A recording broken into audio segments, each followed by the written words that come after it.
जब मैंने महाराष्ट्र से अपने सियासी सफर का आगाज किया, नांदेड़ की सरजमीन पर कामयाबी मिली, तो एक रद्द कर देते ओवैसी, मुसलमान के पास कोई विकल्प नहीं है सिवाय हमारे, और तुम नहीं जानते मुसलमान सिर्फ हमको ही वोट देता है।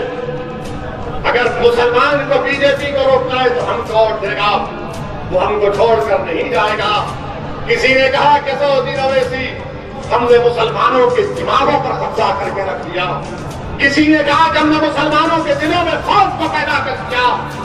किसी ने कहा कि हमने मुसलमानों को जिंदा लाश बनाकर रख दिया कि वो अपने हक के लिए फैसला नहीं लेगा जब तक कि हमसे ना पूछ ले, क्योंकि हम उसके सियासी आका हैं।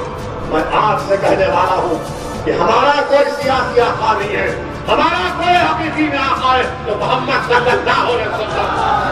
अगर हम किसी के गुलाम हैं तो नबी पाक सल्लल्लाहु अलैहि वसल्लम के गुलाम हैं। अगर हम किसी के आस्ते दिल में मोहब्बत रखना है तो रहमतुल आलमीन के लिए मोहब्बत रखना है। किसी से डरना है तो रब्बे कायनात से डरना है, इन दो कायन के जानवरों से, इन इक़्तिदार की कुर्सियों पर बैठने वालों से। जमहूरियत है, जमहूरियत आप बहुत देती है कि अपने वोट का इस्तेमाल करें। वोट आपका है। यही सहारनपुर में किनकी गांव में मौला महमूद मदनी साहब ने एक यूथ क्लब बनाने का प्रोग्राम बनाया और भारत स्काउट्स एंड गाइड्स का नौजवानों के लिए वहां का बीजेपी का एमएलए काम को रुकवा देता है।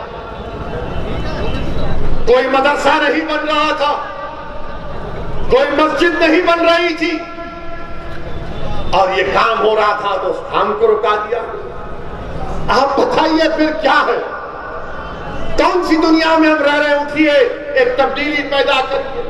और फिर मेरे अजीज दोस्तों और बुजुर्गों, समाजवादी पार्टी को आपने 14 में वोट दिया, बीजेपी को शिकस्त नहीं दे सके।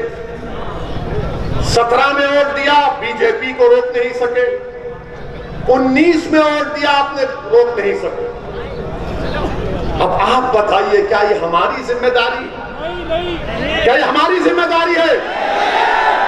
क्या इतने बड़ी तादाद में 300 बीजेपी के एमपी जीत रहे हैं?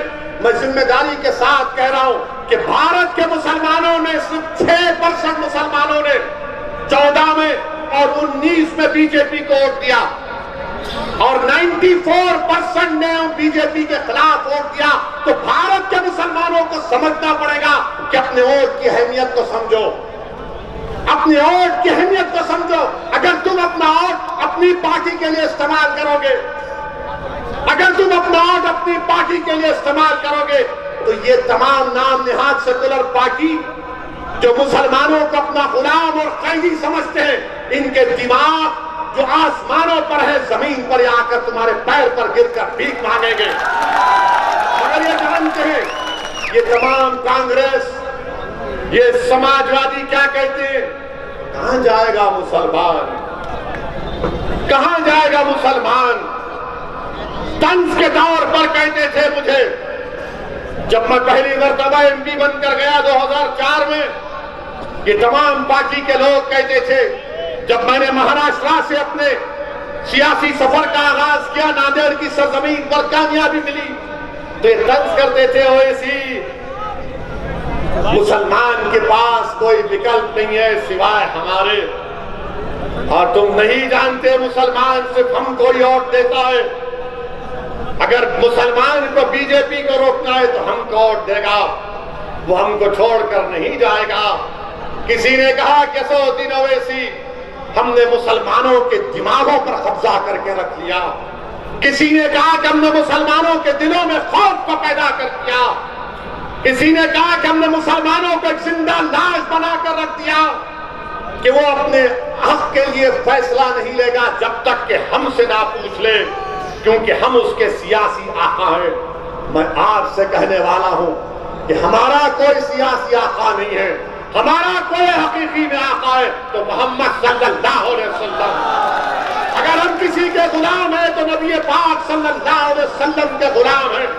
अगर हम किसी के आस्ते दिल में मोहब्बत रखना है तो रहमतुल आलमीन के लिए मोहब्बत रखना है।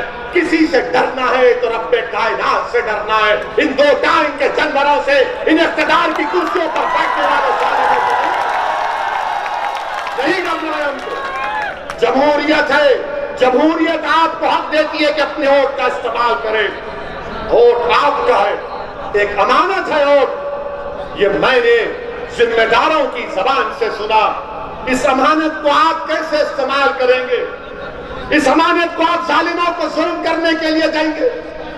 इस अमानत को आप उन लोगों के हवाले करेंगे जो आपको, हमारे बच्चों को स्कूल से महरूम रखती है? क्या आप उनको वोट देंगे? ये अमानत है। और याद रखो मेरी इस बात को, जब पार्लियामेंट में ट्रिपल तलाक का मसला पैदा हुआ, जब पार्लियामेंट में ट्रिपल तलाक का बिल लाया गया, आपके ऊपर फोड़ता हूं, किसने 3 मरतबा, मोदी ने पार्लियामेंट में बिल लाया तो 3 मरतबा किसने दलाइल के साथ मुल्क के आईन और संविधान के दायरे में रहकर उस कानून की धज्जियां किसी ने उड़ाई तो उसका नाम मजलिस इत्तेहादुल मुस्लिमीन।